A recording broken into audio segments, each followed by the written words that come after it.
correcto, efectividad de nitrofurantoína más profilaxis convencional versus profilaxis convencional. Sí, para disminuir la tasa de infección de vías urinarias en pacientes con trasplante renal. Y su director de tesis, Juan Manuel Ponce Guarnero, su codirector, Norma Alejandra Rodríguez Jiménez, y su codirector, Jorge Iván Gámez Nava. Nos acompañan también de sinodales el doctor Arturo Nava. Y gracias al doctor Mario que está aquí presente, a Erika, Mario, bueno, completo. Mario Salazar Páramo, coordinador del programa de farmacología. Perdón, Mario, sí, amigo mío, y también amigo. Gracias. Amigo de nosotros. Bienvenidos, señora esposa y tu hijo. Entonces vamos a dar inicio a la presentación, Agui, unos 40 minutos para posteriormente continuar con las preguntas. Ok, doctora, muchas gracias. Pues gracias por acompañarnos. La verdad, pues finalmente, después de todo este rollo del COVID y todo, aquí estamos, salimos avantes todos.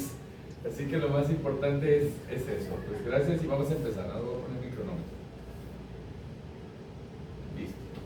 Bueno, como ya lo comentó la doctora Laura, ese es el tema de mi trabajo de tesis final. Efectividad de nitrofurantoína más profilaxis convencional versus profilaxis convencional sola para disminuir la tasa de infección de vías urinarias en pacientes con trasplante renal. En sí, ¿qué es el trasplante renal? Bueno, es la terapia sustitutiva que mejor funciona y que mejor efecto tiene tanto desde el punto de vista funcional para el paciente e incluso económico para la carga global de enfermedades crónicas como la enfermedad renal crónica terminal. Y la única desventaja es que beneficia a muy pocos pacientes. Aquí en México hay tanta falla renal crónica que solo beneficia a menos del 2% de los pacientes. Es importante para mi protocolo porque nos ha tocado ver en pacientes con trasplante renal mucho este problema que vamos a mencionar. En esta siguiente diapositiva es para esquematizarles lo que siempre platicamos de dónde va el trasplante. Estos son los riñones con los que nace una persona, los riñones nativos, el derecho y el izquierdo, y en la fosa ilíaca derecha es donde se coloca el trasplante renal. Ustedes van a ver lo que sería la arteria renal, la arteria renal que se coloca, se anastomosa con la ilíaca, y la vena renal que se anastomosa con la vena ilíaca. Y vemos el uretero del riñón nuevo, aquí está, que se inserta en vejiga. Entonces, ¿por qué les pongo esto siempre? Porque me gusta explicar anatómicamente las complicaciones que puede haber en estos casos en pacientes trasplantados, que van desde complicaciones quirúrgicas como médicas. Las complicaciones quirúrgicas pueden ser complicaciones de la arteria, de la vena o del uretero, ¿sale? Así de sencillo. Y empezamos con cada una de ellas. Las quirúrgicas, como ustedes lo ven, puede haber desde infección de la herida quirúrgica, vasculares, ya sea arterial o venoso, lo que les comentaba, por eso el dibujo que les puse, ya sea trombosis o estenosis. Y las urológicas, puede haber una fuga urinaria en la cual se rompe la unión del uretero con la vejiga y empieza a fugar orina. Y esto nos da una disfunción del injerto y mayor riesgo de infección de vías urinarias. Y en las complicaciones médicas tenemos desde los rechazos, necrosis tubular aguda y las infecciones. Y la que me compete a mí por mi trabajo de tesis final es la infección de vías urinarias, que es la más frecuente de las infecciones bacterianas. Recordemos que hay virales, hay por tuberculosis, etc. Pero las bacterianas, la más frecuente y la más importante es esta. Dentro de todas estas infecciones de vías urinarias que vamos a ver, hay factores de riesgo que son pretrasplante, asociados al injerto y posterior al trasplante. Y yo les subrayé en esta diapositiva las pretrasplante y cuáles son las más importantes. El género femenino tiene una cosa anatómica importante que es una uretra muy corta. Entonces se ha comprobado que el puro hecho de ser mujer favorece más infecciones de vías urinarias en mujeres trasplantadas que incluso también en cualquier mujer en vías urinarias sin trasplante, ¿sale?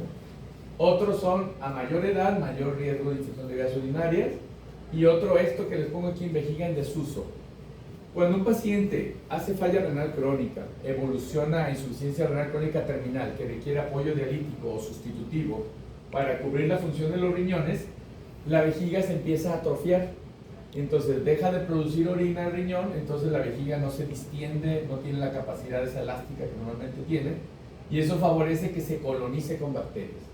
Entonces, cuando nosotros trasplantamos un paciente, o cuando, bueno, yo no lo opero, pero cuando lo trasplantan, generalmente a la hora de que se vuelva a movilizar esa vejiga, le volvemos a dar movimiento, pues está colonizado. Incluso parte de la profilaxis es meter antibiótico intravesical para hacer una especie de limpieza de bacterias, ¿sale? Otra de las cosas que pueden favorecer la infección de vías urinarias son relacionadas al injerto. Si es de cadáver el injerto, tiene mayor riesgo de infección de vías urinarias por lo que le llamamos isquemia fría, que es desde que yo quito el injerto hasta que lo coloco en el paciente.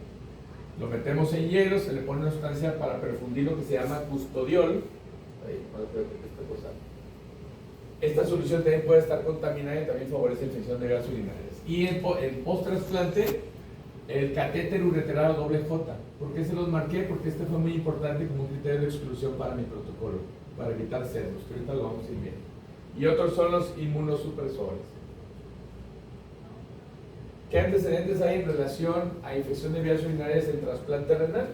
Bueno, aquí lo importante es cuál es el impacto de esta infección en pacientes con trasplante renal. Es la principal causa de morbi-mortalidad y tiene que ver también con falla renal aguda en pacientes que presentan infección de vías urinarias.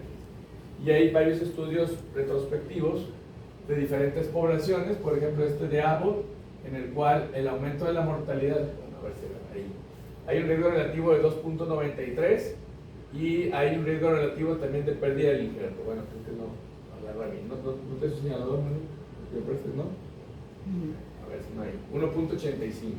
Y este otro de NAKE, que son 60,000 pacientes, si ustedes ven el riesgo relativo es de 1.41, sobrepasa la unidad, o sea, si hay una asociación de riesgo, ¿vale?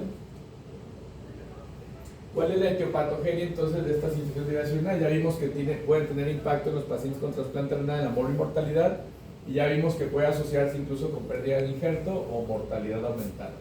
Entonces la etiopatogenia va, si lo dividimos desde el punto de vista topográfico, va en relación a dos ubicaciones, que es la pura vejiga o cistitis, que es el 80% de las causas, y la otra es una pielonefritis del injerto trasplantado, ¿de acuerdo? Y de estas son las principales bacterias, un 80% aproximadamente es la Escherichia coli, ¿sale? Pero ven ustedes aquí, tenemos Pseudomonas aeuginosa, Staphylococcus aureus, Klebsiella y Enterobacter, y otros como proteus. Con base a esto, hay estudios que ya han hablado de la importancia de estas bacterias en todas las complicaciones de la infección de vías urinarias en trasplante renal. Y por ejemplo, este estudio de Alcateri fue de 86, se revisaron 86 86 expedientes de pacientes que presentaron 29 cuadros infecciosos, con un 33% de prevalencia de este problema en este grupo. Y a mí lo que me ha gustado de este estudio es que ellos lo catalogan muy parecido a lo que yo veía en trasplantes cuando tuve la idea de hacer este protocolo. En el primer mes lo dividieron primero y hasta el tercer mes. Y ellos vieron que la incidencia mayor fue por Escherichia coli, como lo ven ustedes aquí, siendo en el primer mes casi un 90% de casos de Escherichia coli. Y las otras bacterias que encontraron mucho fue Enterococcus, que principalmente ocurrió en el primer mes, y Klebsiella. Pseudomonas, ellos encontraron nada más un caso, ¿vale? Entonces, esto es importante para ver las características de cada grupo bacteriano.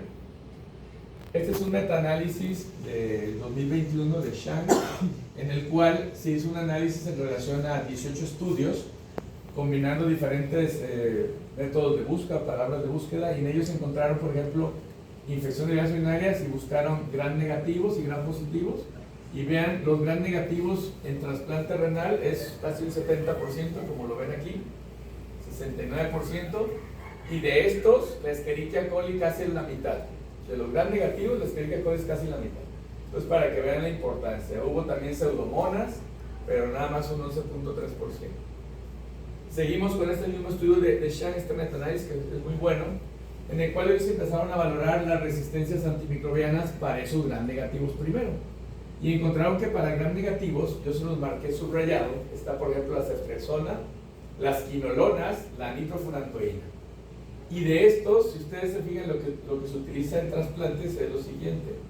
La ceftriaxona se utiliza como antibiótico profiláctico y la amikacina para hacer un lavado a nivel vesical, con 500 miligramos a nivel vesical.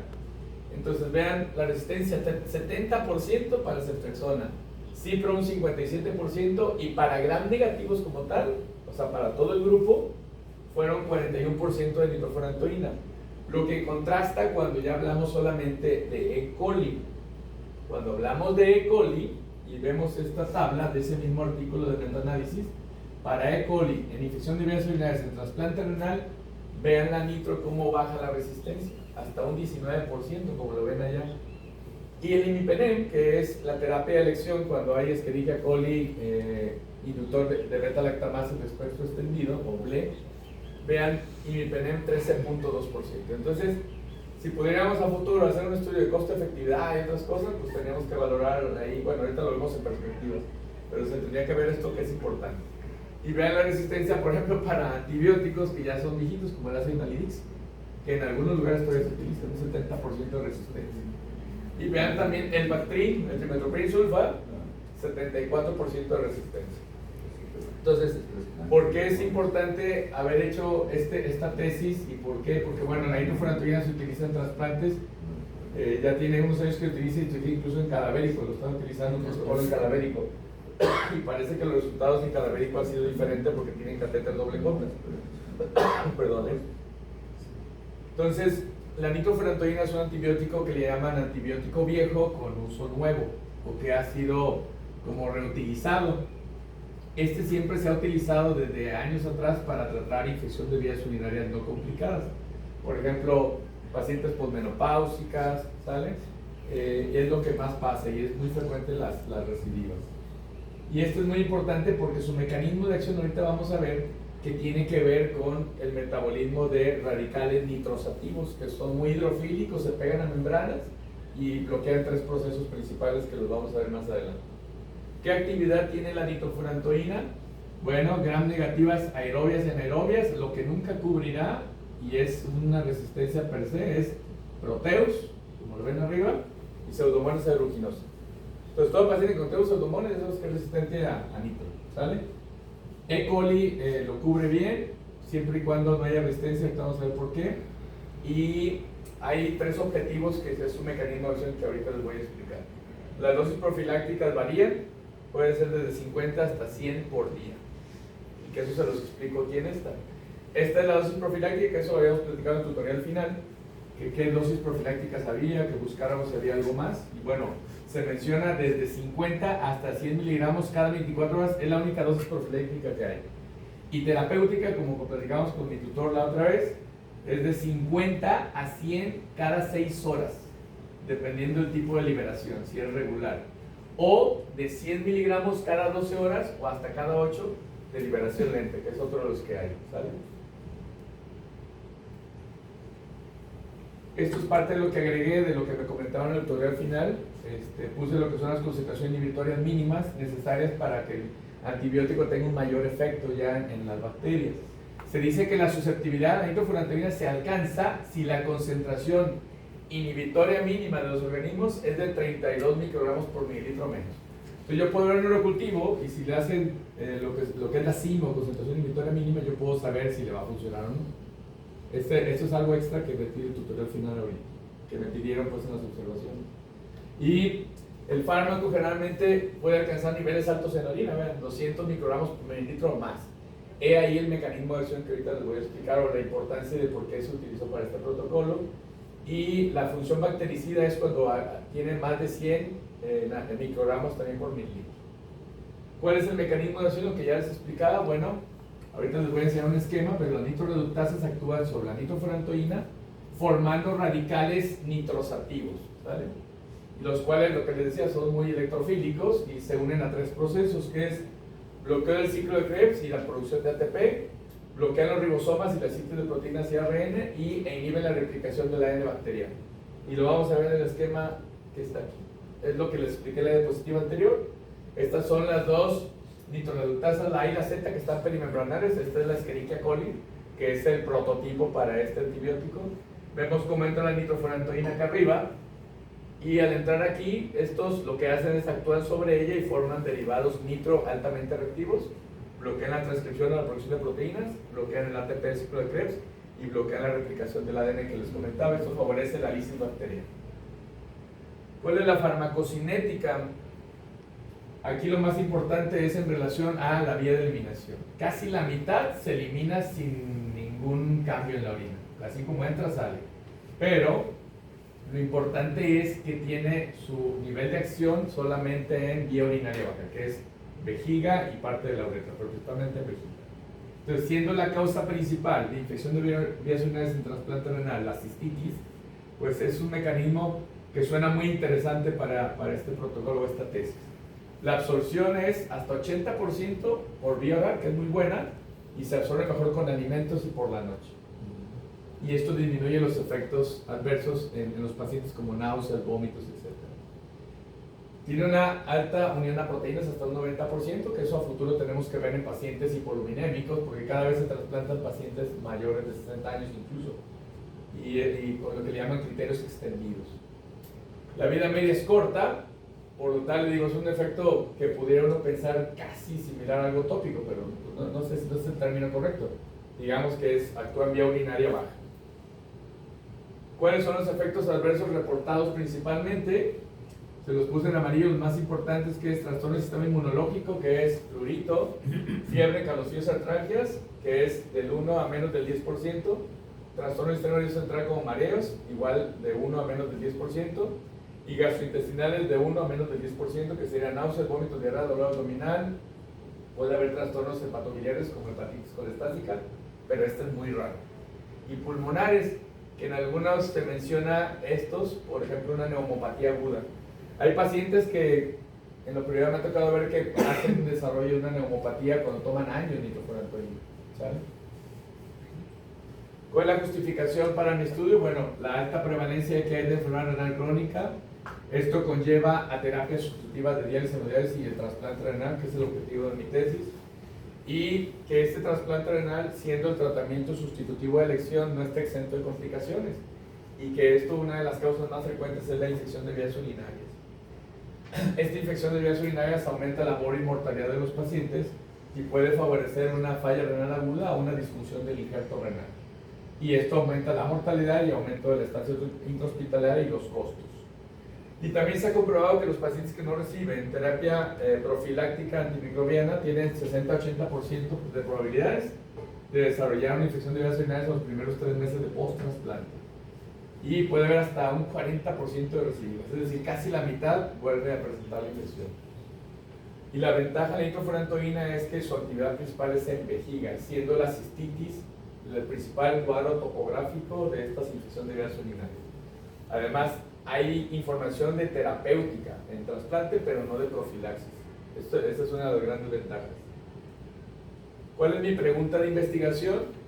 ¿Cuál es la efectividad de la nitrofurantoína más la profilaxis convencional versus la profilaxis convencional sola para disminuir la tasa de infección de vías urinarias en este paciente con trasplante renal? ¿Cuál es mi objetivo general?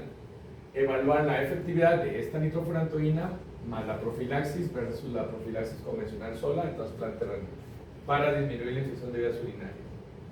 ¿Cuáles fueron mis objetivos específicos? Describir la frecuencia de infección de vías urinarias en los dos grupos de pacientes, identificar las bacterias presentes en el urocultivo de los dos grupos de pacientes que presentaban infección de vías urinarias, describir los factores de riesgo que influyen en la ocurrencia de infección de vías urinarias en pacientes con trasplante renal.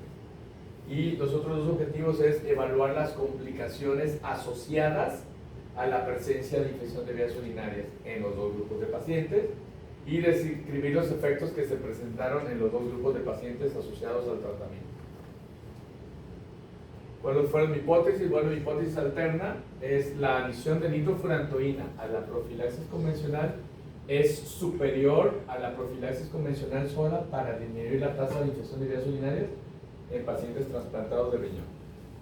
Y bueno, la nula pues es que no es superior a esta combinación. En cuanto a material y métodos, bueno, mi estudio fue una cohorte prospectiva, se realizó en el Hospital Especial del Centro Médico Nacional de Occidente y mi universo de estudio fue pacientes con el diagnóstico de trasplante renal atendidos en la unidad de cuidados postquirúrgicos de trasplantes en el Centro Médico Nacional de Occidente del IMSS. Mi periodo de inclusión fue del 1 de diciembre del 22 al 1 de diciembre del 23. El periodo de seguimiento fue: ingresaba el paciente, se le tomaban exámenes desde su ingreso y se hacía un seguimiento hasta los 3 meses de que se egresaba el paciente de la unidad. Se hacía seguimiento al ingreso, salía de la unidad de trasplantes a la semana, 2 semanas, 3 semanas del mes, al segundo mes y al tercer mes. Ahorita vamos a ver el flujograma. ¿Cuáles fueron mis criterios de inclusión? Pacientes que ingresan a la unidad de cuidados post-trasplante con diagnóstico de postquirúrgico, derechohabiente del IMSS, pueden realizar en el IMSS el estudio nada más. Igual o más de 18 años, cualquier género, que hayan usado cualquiera de las 2 profilaxis, que deseen participar en el estudio y que hayan firmado consentimiento informado, y que se presentara, el criterio de los más importantes fue que presentara un urocultivo negativo al ingreso a la unidad. Todos los pacientes se les hacía urocultivo llegando a la unidad, ¿sale? Porque nos ha tocado que algunos pacientes, si el injerto que se trasplanta, aunque en mi caso solo metimos pacientes de donadores de vivo a vivo, no metimos cadavérico para evitar ahí un sesgo. Criterios de exclusión: pacientes que se les haya realizado un trasplante renal de donador de origen de muerte cerebral, los excluimos, y pacientes que se les haya colocado catéter doble J. Actualmente, y no sé por qué, a todos los pacientes ya les ponen catéter doble J, de vivo o de cadavérico. Entonces no sé cuál es la razón, no tengo la razón ahí con los urólogos, pero bueno. Y paciente que presentara alguna de las complicaciones siguientes en las primeras 8 horas, como hematoma peningial, flujo urinario, sangrado masivo o anuria, se excluían, porque a estos pacientes, al haber complicaciones, la mayoría se les colocaba catéter doble J, hacían disfunción renal y falla renal aguda. Entonces, esto era parte de los que se excluían. Y los criterios de eliminación: que el paciente presentara pérdida del injerto renal durante la estancia o efectos secundarios moderados a severos, de acuerdo a los esquemas de profilaxis. ¿Cuál fue la variable de exposición? Esta la decidía el urólogo, dependiendo del urólogo que operara. Era profilaxis convencional sola y la adición de nitrofurantoína a la profilaxis convencional. En la profilaxis convencional sola, nada más era cefalosporina en tercera generación, como lo ven en la diapositiva, ya sea cefotaxima o ceftriaxona, dependiendo de lo que hubiera en el IMSS, más amicacina 500 miligramos intravesical previo a la cirugía, que es una especie de lavado. Se ponía 100 mililitros de solución y se hacía un lavado vesical. Y en caso de alergia a penicilina se daba ciclofloxacino IV o levofloxacino. Y en cuanto a la nitro, cuando ingresaba el paciente se le daba la profilaxis convencional, que era lo que estaba arriba, más 100 miligramos diario por la noche de nitrofurantoína con alimentos por 7 días. Y estos 2 esquemas inician el día del trasplante, o iniciaban. ¿Cómo se desarrolló el estudio? Lo que les comentaba ya. Se decidía la terapia sustitutiva, la terapia profiláctica por el médico tratante. Ingresaba a la unidad de trasplantes el paciente, se le hacía una evaluación basada con historia clínica, exámenes de laboratorio, incluyendo radiografía de tórax, perfil hepático, más que nada por los efectos adversos que pudiera haber, y urocultivo. Y al egreso de la unidad se le hacía igual signos vitales, biometría hemática, exámenes, urocultivo y radiografía, y se seguían durante el primer mes, segundo y tercer mes. Y todo esto se recabó para hacer la base de datos. Este fue el flujograma. Pacientes con post-trasplante renal inmediato, ya sea que tuvieran uso de nitrofurantoína más profilaxis convencional, versus profilaxis convencional sin uso de nitrofurantoína. Se hizo un seguimiento a 3 meses, se tomaba estos estudios basales, se revisaban lo que eran los efectos adversos en la semana de que se usó nitrofurantoína o la profilaxis, y se seguía en el tiempo. Y cada mes se hacía urocultivo.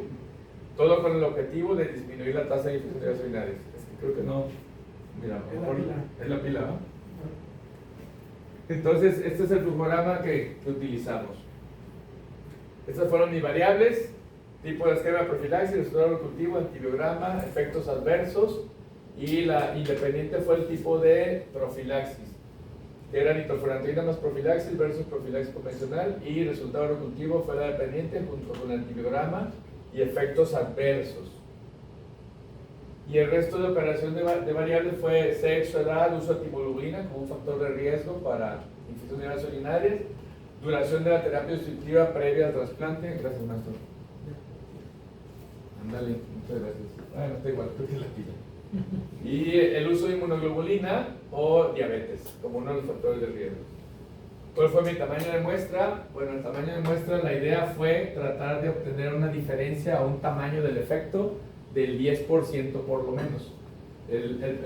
La prevalencia habitual que se maneja es del 30% de infección de vías urinarias en trasplantes. Entonces la idea fue tratar de manejar un 10% menos de que hubiera un efecto, ¿no? Para demostrar si la nitro tenía algún efecto sobre esto. La cantidad de pacientes que me dio fueron 30 pacientes, bueno, fueron 25 más las pérdidas, total de 30 pacientes por grupo.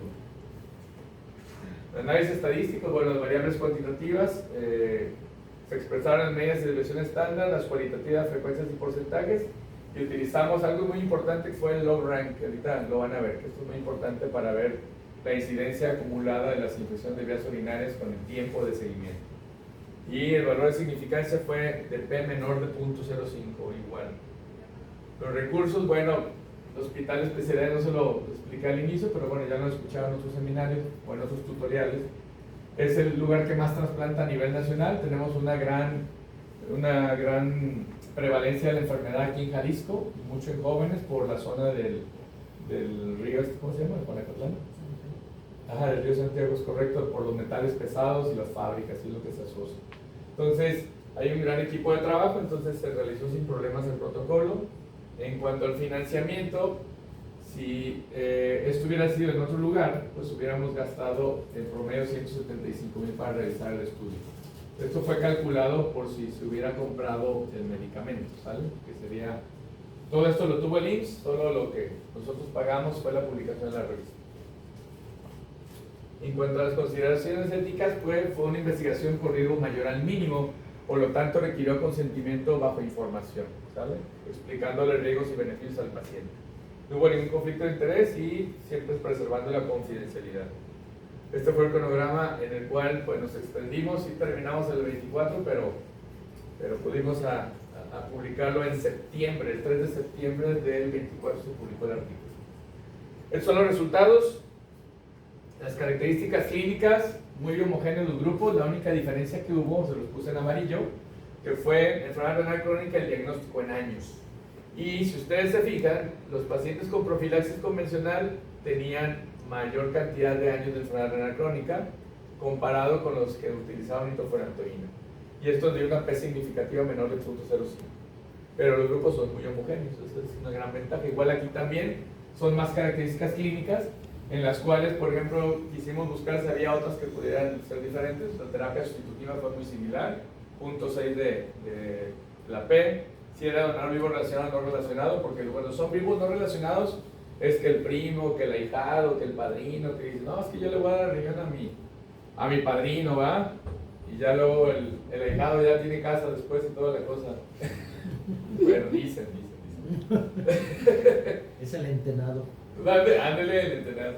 Y estos son, por ejemplo, los antibióticos que se utilizaron. Si ustedes se fijan, los principales fueron ceftriaxona, cefotaxima, amica intravesical, que se le puso a todos al 100% porque es parte de la profilaxis, y la levofloxacina, ¿sale? Otras más de las comparaciones por grupos, estas son las basales de profilaxis convencional y nitrofurantoína. No hubo ninguna diferencia en cuanto a uresis media, en cuanto a electrolitos, en cuanto a transaminasas, ¿sale? Si ustedes lo ven, incluso procalcitonina también. Seguimos viendo, este fue el basal al ingreso. Esto fue al egreso de los pacientes de la unidad de trasplantes. Ya cuando egresaban, si lo comparamos por grupo de profilaxis convencional versus nitro, la única diferencia fue el potasio, en el cual hubo un pequeño aumento más de potasio en lo que sería los que tenían nitro sin ningún impacto, porque sigue siendo normal ese potasio, es 4.5, el límite está 5,5, ¿sale? Pero vean niveles de hemoglobina. Ahorita van a ver cambios en una que les voy a presentar, que va en relación al tiempo después del trasplante. Esta es al mes de egreso. Perdón, con el aire se me refresca la garganta, perdón. Si ustedes se fijan aquí, no hubo diferencias tampoco, solamente esta está en el límite que era la temperatura. Bueno, la tercera, la temperatura que ven ahí. Seguimos con la de 3 meses. Esta fue a 3 meses del egreso de los pacientes. Igual vean, no hay significancia estadística en diferencias en relación a los dos grupos de población de pacientes. Ahora sí, van a haber muchos cambios. ¿Por qué? Es decir, pues fue por la nitro, no fue por la nitro, que no tiene nada que ver con eso. Ustedes fijan los valores, vean, la presión arterial media al egreso de la unidad era más alta, 134. Y ya conforme fue pasando el tiempo, vean cómo se fue normalizando la presión o regulando. Ah, gracias, muy amable. Entonces vean ustedes en el primer apartado por qué se reguló la presión. Eso pasa en todos los trasplantados. No hay ningún efecto de los medicamentos aparentemente. Ahorita van a ver, este es el grupo sin nitrofurantoína, ¿sale? Y vemos otros valores como la uresis media, que fue más de 3 litros en promedio. La hemoglobina, vean cómo la hemoglobina fue subiendo, pues porque es lógico, el paciente ya tiene un riñón nuevo, ya produce eritropoyetina y ya va a formar hemoglobina por sí solo. El hematócrito pues corresponde neutrófilos, sodio y el fósforo. El fósforo también hubo valores que cambiaron, pero veamos ahora los que son con nitro. Es muy similar, presión arterial media hasta arriba, uresis también. ¿Por qué con el tiempo fueron mejorando? Pues porque es la evolución de un trasplantado. Esta es la evolución normal de un trasplantado. Y la mayoría de pacientes que se trasplantan en el centro médico de donador vivo tienen una evolución excelente, que es esta, ¿sale? Pero no hay aparentemente nada que pudo haber influido en eso más que la evolución del injerto renal. Y bueno, esta es muy importante porque es la curva de Kaplan-Meier para ver lo del log rank. Y ustedes van a ver cómo empezamos con 0% de infecciones arriba, que es mi 100% de población de cada grupo, que sería el grupo rojo es el tratamiento con nitro más convencional, y la línea azul es el convencional. Y los vemos aquí abajo. Empezamos, vean, el de nitro son 34 pacientes y el convencional fueron 36. Y conforme se van infectando, pues van disminuyendo el número como ustedes lo ven. Y al final de cuentas, esto lo ven ustedes en la gráfica, cómo va bajando los escalones conforme se presenta una infección de vías urinarias. Entonces, de acuerdo a esto y a cómo están las curvas que se mezclan y se combinan, pues sabemos que no hay una diferencia significativa en los que utilizan nitrofurantoína más propiedades convencional versus que no la usan. O sea, es lo mismo, la tasa de infección no fue igual. Y el seguimiento fue a 90 días, que más o menos sería aquí. ¿Sale? De ahí más o menos, que son los 90 días o 3 meses, ¿de acuerdo? Y esta es la probabilidad de presentar infección de vías urinarias post-trasplante acumulada. O sea, es decir, sean con nitro o sin nitro. O sea, juntándolos a todos y ven, empezamos acá arriba en 0, el 100% está libre de la enfermedad. Y cómo van presentándose los escaloncitos de cada infección, vean, y hasta que llega a los 90 días. Con una tasa de infección de vías urinarias de un 20% en los dos, ya juntando los dos grupos, ¿sabe? De acuerdo a esto y ya comparando la presencia de infección de vías urinarias de acuerdo a la nitro o sin nitro, tenemos sin infección y con infección. Vean, sin infección del total de 70 pacientes, 57 no tuvieron infección y 14 sí. Y de estos, vean, el sexo femenino, la mayoría fueron mujeres con una P significativa. Y también los pacientes que tenían una uresis residual de 175 a 295, que serían casi los menos de 500 mililitros comparado con más de 500, también hubo una diferencia significativa estadística. Entonces vean la importancia de que esa vejiga, hay pacientes que todavía tienen diálisis peritoneal o hemodiálisis y siguen orinando un poco. Entonces es una gran ventaja para ellos. Esto último fue los cuadros de bacterias. Los cuadros, esto fue pacientes con nitro y pacientes sin nitro. La mayoría fue E. coli, fueron 1, 2, 3 episodios y son los días de presentación. Día 6 y 8, día 27. Aquí lo importante es que vean, se los puse en amarillo, la sensibilidad de la nitro. Las E. coli fueron sensibles, tanto la BLE, como la ven aquí, vean, sensible a nitrofurantoína. La que sí fue resistente fue Klebsiella pneumoniae, y lo vemos en los pacientes con profilaxis convencional también, E. coli sensible a nitro. Y E. coli BLE también sensible a nitro. Esa es una gran cosa que hay que investigar a futuro en nuevos protocolos. Y Pseudomonas por sí sola es resistente a nitrofurantoína. Entonces, ya haciendo análisis multivariado y análisis de reversión de Cox, se encontró que el único que impactó, independientemente de la uresis, fue el género femenino. Pacientes mujeres que se trasplantaban tienen hasta 7 veces el riesgo de presentar una infección de vías urinarias, donadas por el puro hecho de ser mujer. ¿Cómo evaluamos la seguridad de todo este tratamiento y las complicaciones? Bueno, estas fueron las complicaciones. Pacientes sin uso de nitro, de los 36 pacientes, solamente 8 tuvieron complicaciones. Y los que usaron nitro, de 34 pacientes, solamente 4. No hubo una diferencia estadística significativa, pero hubo varias complicaciones importantes, como es insuficiencia renal aguda, insuficiencia cardíaca, pancitopenia asociado principalmente a inmunosupresores, hematoma perinjerto y función retardada del injerto. Este de función retardada del injerto fue un paciente que hizo se puso violazo el injerto a la hora de que lo trasplantaron. ¿Qué eventos adversos se presentaron en estos pacientes? Hubo náuseas, agruras, vómitos, dolor epigastrio y cefalea. 4 pacientes sin nitro lo presentaron y 6 con nitro.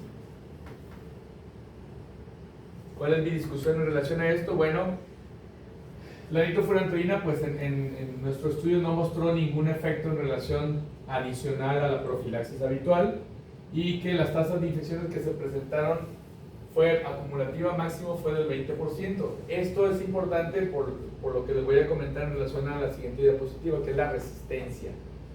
Se han visto en muchos estudios cuáles son los mecanismos de resistencia que pueden tener las bacterias para la nitro, y son 3. Mutación en el gen que codifica la NFSA, que es la nitrofurantoína A, que es una enzima insensible al oxígeno. Otra es unas bombas de flujo mediadas por plásmidos. Y la tercera es que pudiera haber una alta resistencia en pacientes que codifican estas 2 mutaciones en los NFSA y NFSB, que son mutaciones insensibles al oxígeno, o resistencias para estas nitroreductasas. Entonces, de acuerdo a esto, nosotros, ¿qué es lo que hay que discutir importante? Que en otros estudios también se encontraron bacterias similares como la Klebsiella, neumonía y la E. coli. Y los casos principalmente fueron de E. coli en mi estudio que realicé. ¿Sabe? ¿Qué factores de riesgo yo encontré comparándolo con otras poblaciones? Bueno, el único que yo encontré es el de género femenino, que también se ha encontrado en otros estudios, y fue el único que pudimos demostrar estadísticamente significativo. Ni la diabetes, ni otras causas. ¿Cuáles fueron las fortalezas de mi estudio? Bueno, no había estudios previos que compararan la profilaxis de nitrofurantoína, y lo que yo quise hacer fue hacer muy selectivo el grupo de pacientes.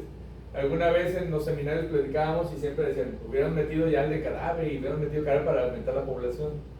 Lo que quisimos hacer fue, meter pacientes sin doble J, que ya sabemos que es un riesgo ya establecido en todos los estudios y que es un catéter invasivo y que se queda por semanas en el paciente. Pues claro que va a producir infección de vía urinaria. Otra fue los donadores cadavéricos, por eso no son nada más vivos. Entonces, esto fueron las cosas que yo le di más importancia. Y las limitaciones de mi estudio, bueno, aunque es una corte prospectiva y tiene grandes ventajas la corte prospectiva porque vemos in vivo la situación real del paciente, pues la única problema es el tamaño de la muestra, que son 70 pacientes, pero podríamos haber colectado un poco más con este estudio. Mis conclusiones son que se rechaza la hipótesis alternativa o la hipótesis de trabajo. Se concluye que no hay un efecto adicional de agregar nitrofurantoína en estos casos para disminuir la tasa de infección de vías urinarias, y que el género femenino fue el principal factor de riesgo en pacientes con infección en trasplantes de mi grupo de estudio. Las bacterias que yo encontré aquí fueron E. coli, Klebsiella pneumoniae principalmente, encontrando en algunas resistencias a la nitrofurantoína, pero en E. coli la resistencia fue nula o fue baja, incluso con las BLE. ¿Vale? Y por último,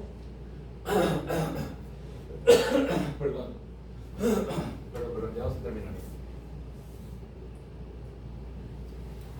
El uso de la nitrofurantoína a dosis de 100 miligramos, esta es mi conclusión, adicionado a la profilaxis convencional de antibióticos, no resultó efectiva en reducir la tasa de infección de vías urinarias en comparación a la profilaxis convencional sola, sin ningún otro medicamento.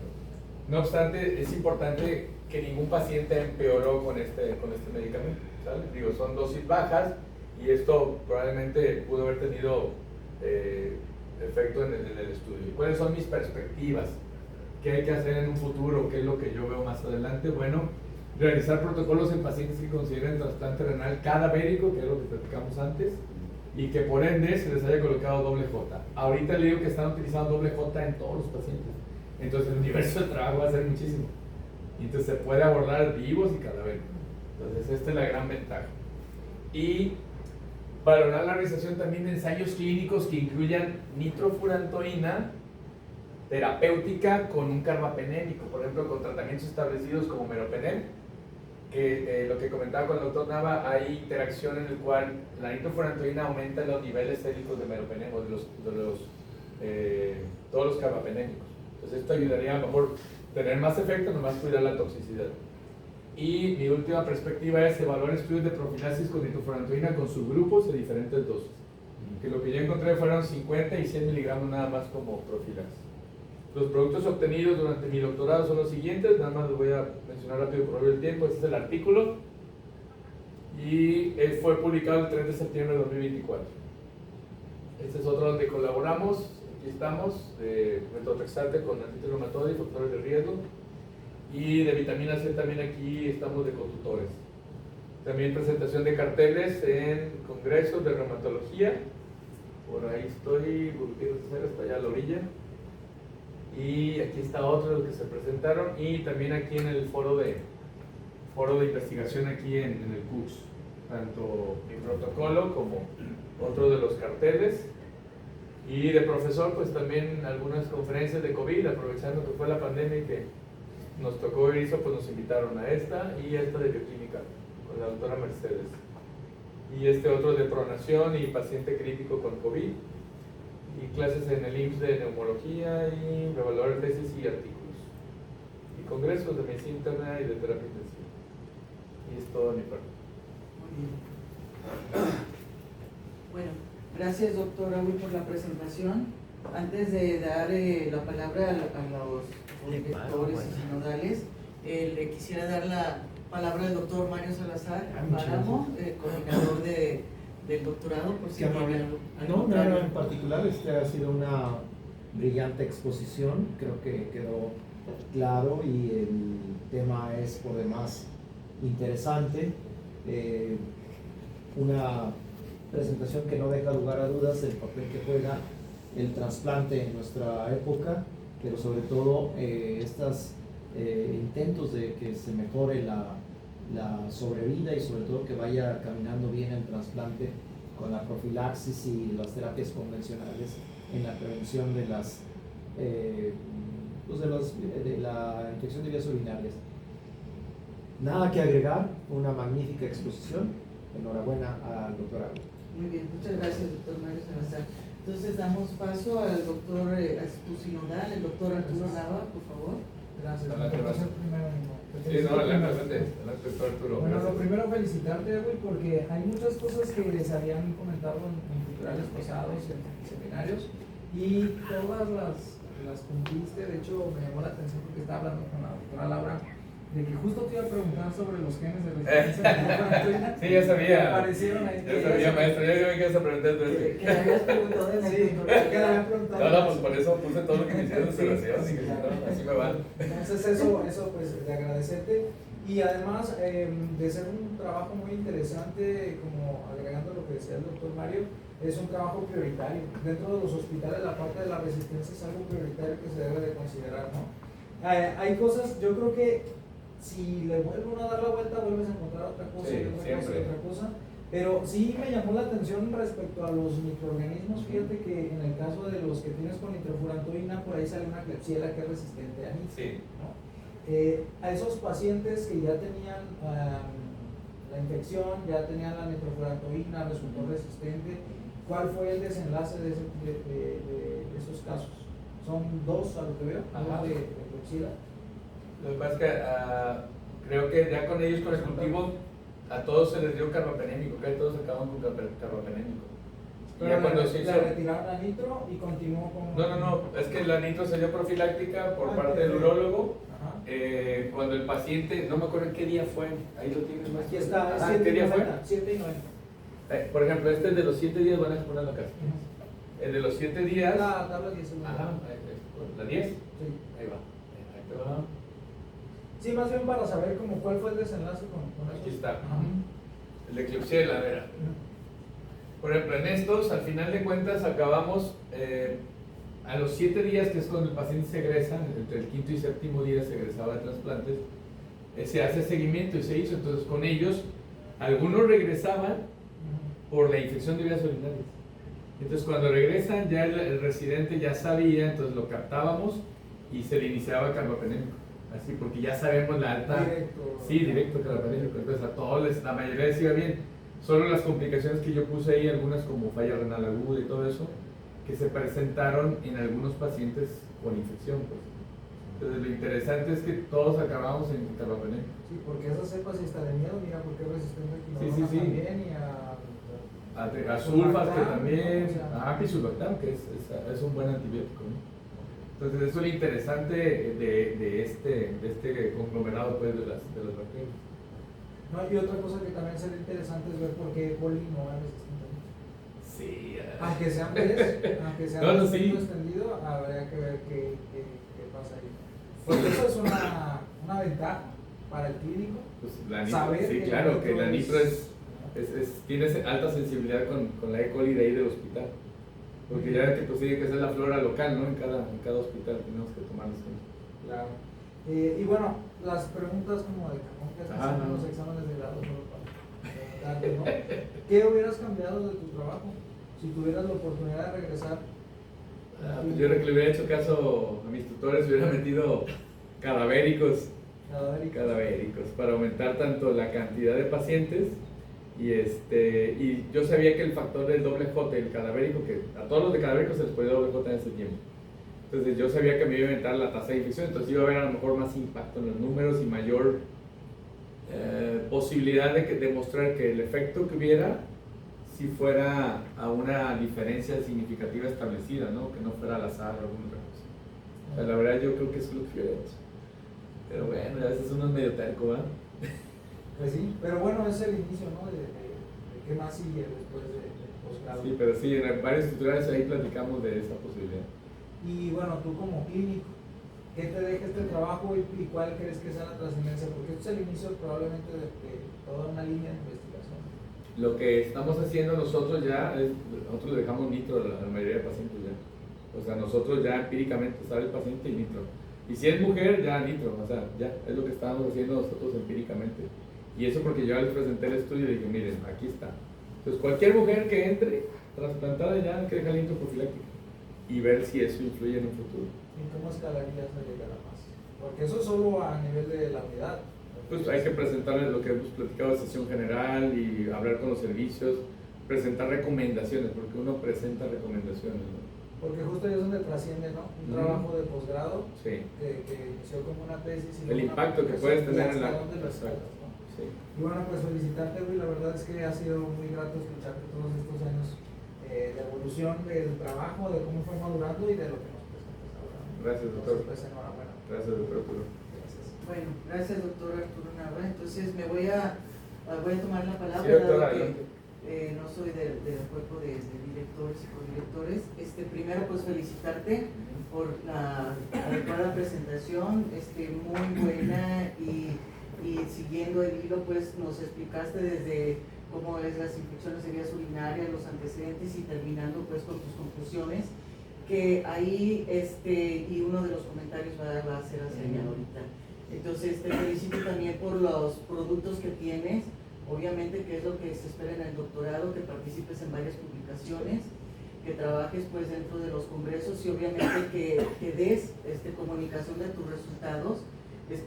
Con lo que comentaste ahorita, pues bueno, estás presentando también la sesión en el hospital, entonces eso es bastante bueno porque pues se da a conocer los resultados de una investigación pues que duró años, ¿verdad? Y que obviamente se atravesó la pandemia y que tuvo sus altas y bajas, pero pues que llega a buen término, ¿verdad? Ahora, te voy a preguntar algunas cosas nada más pequeñas. ¿Por qué si excluiste? ¿Podrías poner tu esquema de la anatomía? No.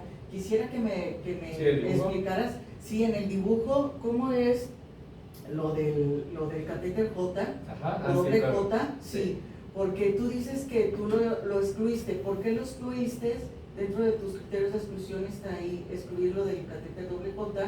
Y si dices que ahorita ya a todos los pacientes se les está poniendo catéter doble J, o sea, ¿cuál sería ¿por qué ahorita están tomando esa? Ahorita le digo lo que yo he visto. El catéter doble J se llama férula ureteral o esteno ureteral. Es como un popote, por decirlo así, muy delgadito, que como los popotes son huecos por dentro, tienen una forma en la punta de una J y al terminar tiene forma de otra J.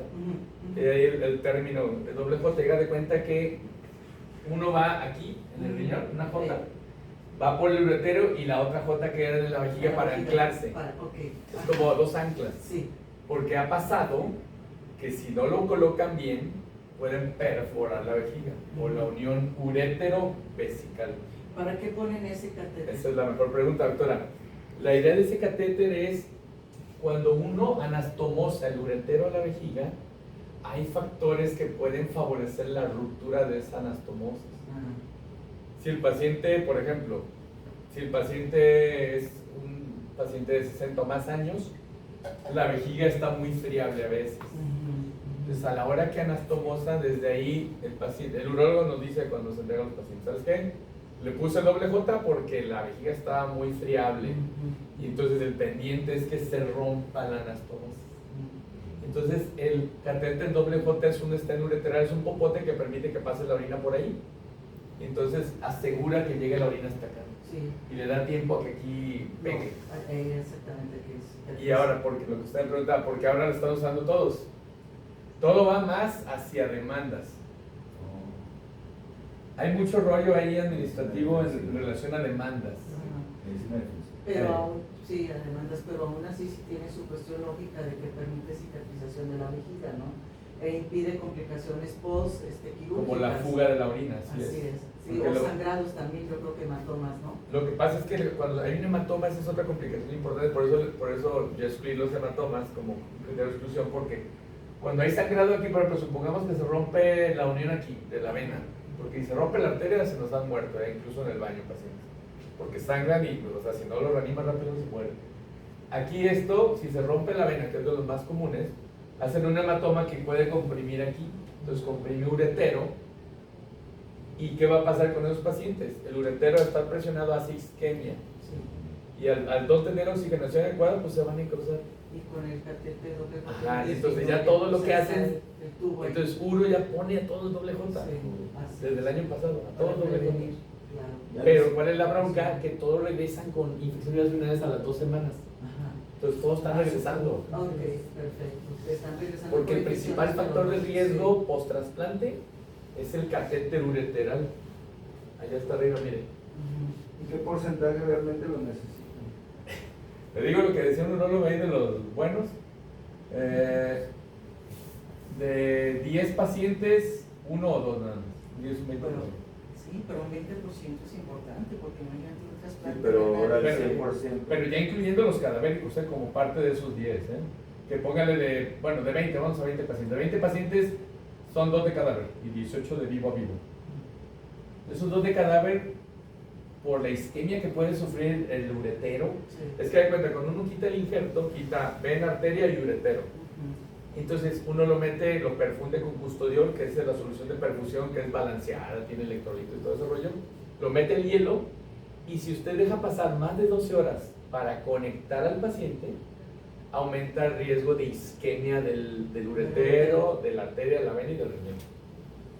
Entonces está comprobado que a mayor isquemia fría, que ese es el término que le llamamos, aumenta el riesgo de necrosis del uretero, por eso a todos los de cadáver, doble J. Sí. Y le digo, la conducta del año pasado para acá es más a la defensiva. Sí, pues es que es mejor la prevención de las complicaciones que, entre comillas. Entre comillas, porque todo regresa, el 80% están regresando con infecciones urinarias, los de doble J. O sea, que este estudio ya no lo podrías hacer. O sea, así con esos criterios. No, ya no, tengo que meter lo que platicábamos, que hubiera hecho yo, pues meter los cadavéricos y los doble J. Y no, exactamente. Los que Y no, ya no Por ahí quise lo que meter. hubieras hecho en 2 grupos. incluir los de doble. Metía los de doble J y Con comparar. los- Aunque ahorita ya están todos con doble J, sería más bien de vivo y los de cadavérico. Mejor, así es. Que sería una buena opción hacer algo así. Bien. Muy bien, muchas gracias. Gracias, Otra, doctora. sí, a ti. Otra de las preguntas es lo de la timoglobulina Ajá. como factor, Factor de riesgo, ¿no? Ahí está. interviniente. Sí, a mí, explícame un poquito más de la timoglobulina, porque por el término yo entiendo como que es Es de células T. su mecanismo de acción, Ajá. porque dices tú que es un factor de riesgo para infecciones. Entonces, ¿cuál es el factor Ahí le de va. riesgo? ¿Cuál es el mecanismo de acción de la timoglobulina? Hagan de cuenta que nosotros cuando, bueno, yo no hago trasplante, yo los vigilo en postcrédito. Cuando se hace un trasplante, usted tiene que ver la probabilidad de rechazo que hay y los divide en riesgo alto para rechazo y riesgo bajo inmunológico. Los de riesgo bajo inmunológico nada más se les aplica previo a colocar las anastomosis, se les coloca el basiliximab, nada más, o un anticuerpo monoclonal. Porque el riesgo inmunológico es muy bajo, las pruebas cruzadas que le llaman salen menos del 20%. Entonces dicen, es de hermano a hermano, entonces comparten un haplotipo del HLA, dicen, riesgo bajo, basiliximab. Y está el otro grupo de riesgo alto. Los de riesgo alto es, por eso le digo que vimos que de donador relacionado y no relacionado no hubo diferencias, aunque son poquitos pacientes. Que le donó el cuñado o el ahijado al padrino, ¿vale? Riesgo inmunológico alto. Hay pruebas cruzadas positivas, se busca HLA para ver cuál subgrupo es el que es con el que está reaccionando el potencial receptor. Y lo que se hace, se le da inducción con timoglobulina. ¿Qué es la timoglobulina? La timoglobulina es un anticuerpo policlonal derivado de las células T. De ahí viene de timoglobulina. Y lo que hace es que no nada más bloquea anticuerpos como el basiliximab. El basiliximab nada más es un bloqueador anti-CD20, sino que bloquea más estirpes de linfocitos, macrófagos y todo. Entonces, la baja de defensas es 10 veces más con el inmunoglobulina que con el basiliximab. Ya le entendí porque decía, bueno, porque tiene que ver si es un anticuerpo, pero está bloqueando, ¿verdad? Exacto, es para bloquear toda la reacción. Entonces usted bloquea desde linfocitos, macrófagos, células presentadoras de antígenos, lo que usted quiera. Esa es la gran ventaja. Y también está incluso por ahí la inmunoglobulina. Sí, la pusiste en variable interviniente. También la inmunoglobulina. ¿Por qué? Hay pacientes que tenemos que le llaman, que tuvieron un trasplante, de cuenta, tuve un trasplante hace 10 años, me toleró 9 años el injerto y lo rechacé. Un rechazo crónico, que esa es la principal causa de pérdida del injerto. Entonces voy a que me trasplanten y ya pues me va a trasplantar pues que el tío, un hermano, un hijo, mi esposa, bla, bla, bla. Y uno ya ve, hace pruebas igual y busca y dice, ¿sabes qué? Este paciente está altamente sensibilizado a muchos anticuerpos. Pero pues se quiere trasplantar y es única opción porque ya no tiene accesos venosos para catéteres para hemodializarlo. Entonces, ¿qué hago? Se hace un protocolo de desensibilización en el cual se hacen plasmaféresis para eliminar anticuerpos, intercalado con inmunoglobulina, rituximab, y a la hora y eso es una semana, 2 antes del trasplante. Y ya cuando lo trasplantan, la inducción, como es alto riesgo, pum, timoglobulina. Entonces, ahí esos son todos los factores. Incluso yo en mi base de datos metí todo, plasmaféresis, cuántos fueron, y cuando sacamos números, la verdad no hubo nada que pegara de eso. Muy bien, gracias. Y la tabla 10, a ver, ponme la tabla 10. La de las bacterias, ¿no? Sí, lo de las bacterias.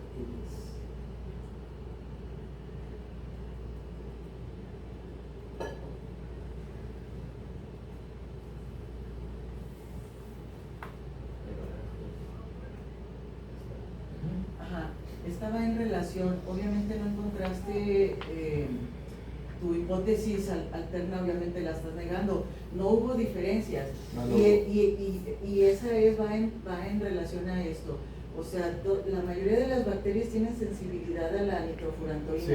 Tú dices, les estamos, debido a mis resultados del protocolo y a la presentación, yo les están ya poniendo en el hospital la nitrofurantoína. Pero mi pregunta es en relación a eso. Yo sé que la susceptibilidad de las bacterias, ahí la mayoría tienen susceptibilidad de nitrofurantoína, pero tú no encontraste tu hipótesis alterna y no encontraste diferencia entre la profilaxis más el tratamiento convencional con el ¿para qué la otro. usan, no? Ese es el punto. Entonces, ¿por qué lo están recomendando o por qué a todos se le está poniendo? Porque lo interesante de mi tesis es la siguiente, que eso lo comenté en el tutorial pasado, fíjense.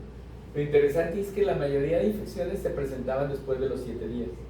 Si se fijan nada más, vean, profilaxis con nitro, solamente después de 7 días hubo 1, 2, o sea, los primeros 7 días el de arriba, el día 6 y el día 7.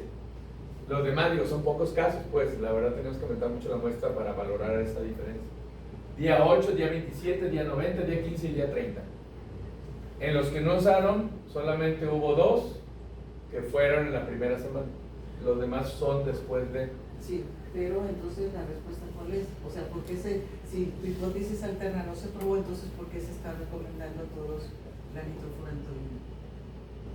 Es muy buena pregunta, porque mi tamaño de muestra es pequeño, pues a lo mejor tendría que valorar si, o sea, ¿cómo le puedo decir? Yo no podría establecer un juicio tan tajante con mi protocolo por la cantidad de pacientes. Ok, y déjame comentarte algo también.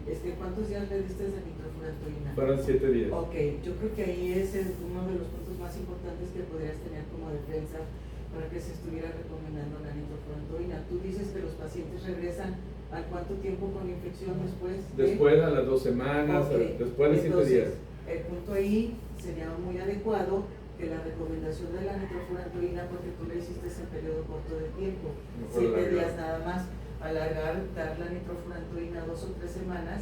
O hasta 3 meses, O hasta- porque eso es... Tenemos hay estudios que Este, son desde 14 sí, días hasta 3 meses. hasta 3 meses, entonces probablemente esa sería más bien una de tus perspectivas de Exacto. trabajo, y no solamente en base a esto, A los porque 7 estás días, ¿no? viendo la susceptibilidad de todas las bacterias y que son la nitrofurantoína, que no darla nada más por 7 días, sino la recomendación sería darla por más periodo de tiempo para evitar precisamente las recidivas. Y ahí tú podrías hacer un estudio de corte prospectiva con tratamiento a diferentes tiempos de la nitrofurantoína y ver quién te está ¿Quién está regresando, cayendo por quién te infección? está cayendo por infección de vías Y urinarias, lo interesante, ¿verdad? doctora, por lo que usted dice, es también, ¿sabe qué? Todos los de catéter doble J, los urólogos, los que no son trasplantados por fuera, o sea, los que no son trasplantados, cualquier paciente que haya tenido complicación, por ejemplo una piedra en el riñón, un lito, y les pongan doble J, se les da nitrofurantoína profiláctica Ok, pero ¿cuánto tiempo la dan ellos? mientras esté el catéter. Ok, Y ¿cuánto son tiempo 4 está el semanas. catéter? 4 semanas, entonces lo O sea, lo recomendable interesante es como probablemente- tener esa perspectiva así también es, así. esa perspectiva Ajá. del periodo de tiempo y ver quién te recidiva, ¿verdad? Ok. Sí, muy buena pregunta, doctor. Sí, Sí, muy buena No, pregunta. pero eso es muy bueno para un estudio No, pero posterior. muy bien, muy buena pregunta. Sí, gracias. Ya estaba sudando, doctor. Mande más. Ya está sudando. Muy bien. Sí, No, yo vi, estoy de que chingue. ¿Quieres hablar o no? No, si quieres me Ya te esperas a tu turno. Muy bien. Pues muchas gracias. Gracias, doctora Laura. Muy bien, gracias, doctora Aui. Bueno, pues le damos la palabra a la doctora Alejandra Rodríguez, tu codirectora. Gracias, Gracias, doctora. doctora. Bueno, pues me sumo a las felicitaciones primero. Y como nos han mencionado, el trabajo es muy interesante. Algo que te aplaudo, Aui, es que fue tu idea, ¿sí? Que tú llegaste con nosotros y presentaste la idea y la defendiste y se logró hacer, ¿sí? hasta el final, a pesar de las dificultades que se presentaron con la pandemia. Yo te iba a preguntar también lo mismo de la doctora, si entonces ¿por qué te están ¿Por qué haciendo lo están caso? dando, no? Si presentas este estudio donde dice que no es superior el dar la nitrofurantoína, entonces ¿cómo los lograste convencer? ¿Sí? Bueno, doctora, es importante convencerlos. Entonces, se ha visto una gran evolución desde que empezaste. Siempre has tenido un gran interés por mostrar al auditorio, hacernos entender cómo funciona esto del trasplante, porque no dominamos el tema y siempre nos aclaran las dudas y se nota que realmente te interesa la investigación. Lograste graduarte, aunque ya haya pasado un tiempo de que terminaste los créditos. La verdad es que sí te estás graduando en un buen tiempo, publicaste tu artículo por tiempo y una de las cosas que yo siempre hago es invitarlos a que no se queden en esto, en la presentación de la tesis, sino que traten de sacar su título pronto y que en tu caso pues eres especialista, tienes una facilidad para obtener el nivel en el Sistema Nacional de Investigadores si es que se retrasa el título, ¿sí?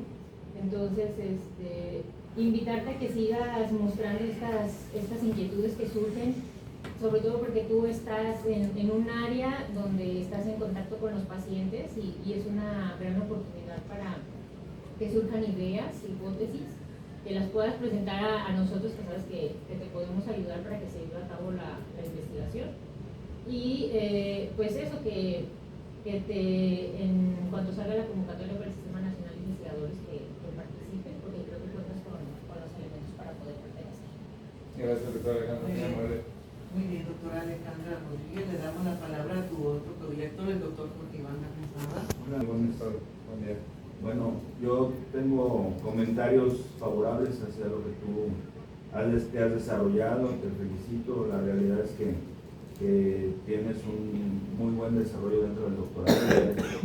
Ya has mostrado que tienes los elementos y las capacidades necesarias para llevar a cabo proyectos de investigación y publicarlos. O sea, es lo que el doctorado de Pharma ha querido durante muchos años, tener alumnos que sean exitosos en sus capacidades de desarrollo como investigadores, y creo que contigo está plenamente asegurado que el doctorado cuenta con un alumno exitoso que es próximo a ser doctor y que realmente pues es un orgullo que el poder haber tenido alguna participación en tu formación.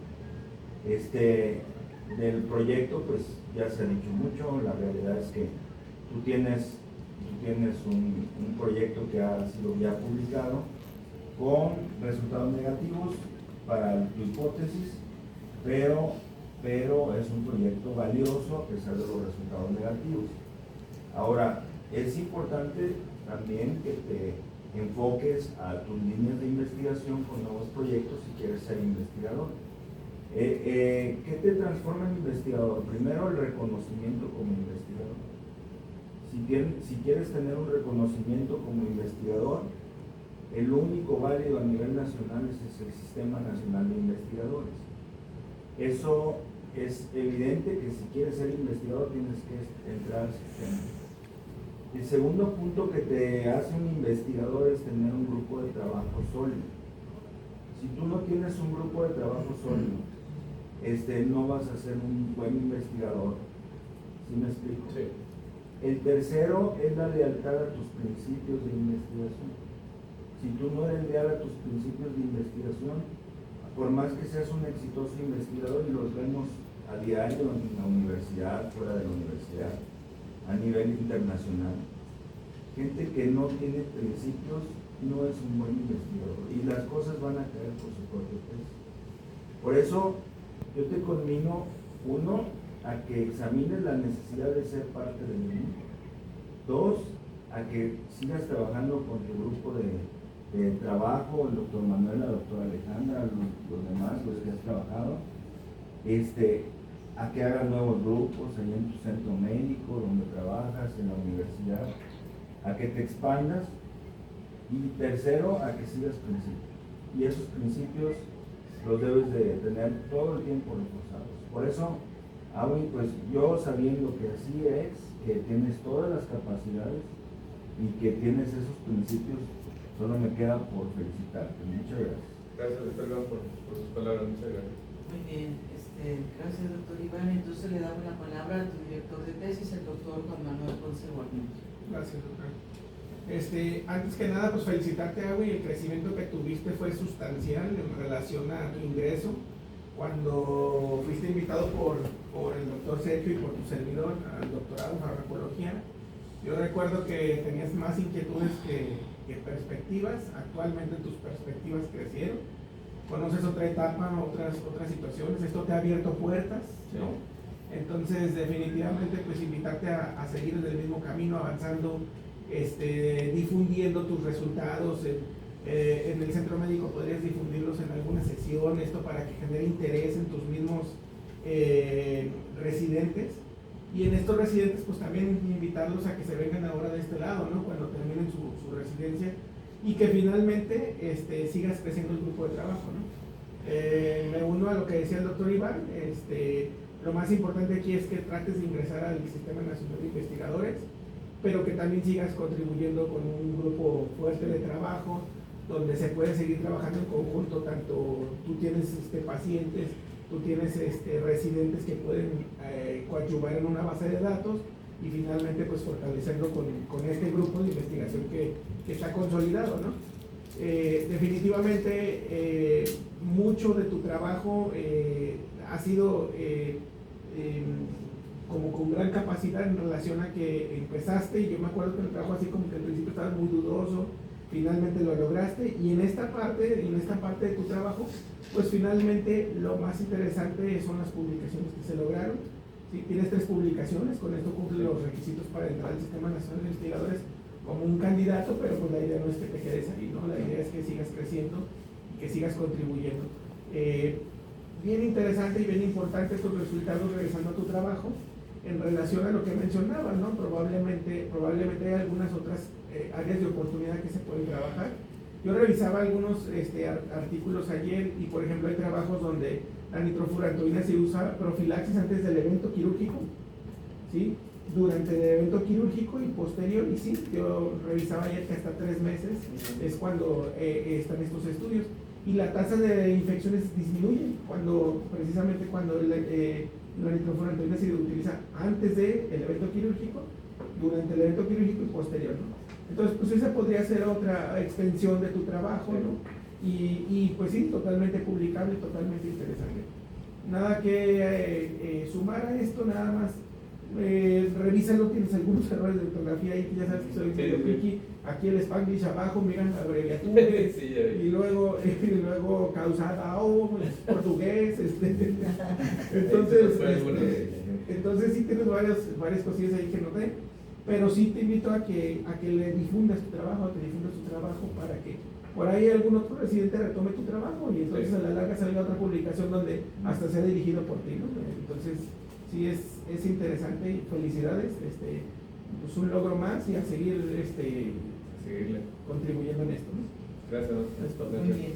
Muchas gracias, doctor Juan Manuel Ponce. Entonces muchas gracias, doctor Awi, por la presentación y los comentarios. Pasamos a la deliberación y le despedimos a las personas. Mario, por favor, quédate. Doctor Mario, no, porque Mario, por favor, quédate.